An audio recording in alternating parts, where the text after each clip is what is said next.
Hey, it's Kate with WTI. Now, if you're looking for a hands-free way to bring all of your pet essentials with you on the go, check out this awesome bag from Pet and Pet. So it's nice and compact. As you can see, it doesn't take up a lot of space, but there's so many places to put things. It's got a really great toggle on the top, so if you want to load this up with food or treats, you can lock it all in. It has side pockets. This one in particular can hold your doggy bags, and it even has a dispenser on the side so you can pull it out with ease. You can also use it for your headphones if you want. It has a zippered compartment on the front, an additional pocket, another one on the side.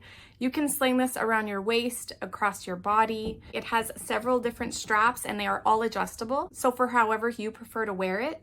It's a small package, but it's seriously loaded with all the space you need for everything for your pet. I just love that every little compartment, I can tuck something. I can even put my own personal things in here, like a wallet or a phone, so that you only have to take one bag on your walk. It's made of a really nice sturdy material, easy to wipe clean. It's also very handy if you're training because you can put your treats in here, have it on you at all times so that you can reward their good behavior. So if you're a pet owner, a dog owner in particular, you are going to love this for your next walk, and that's my point of view.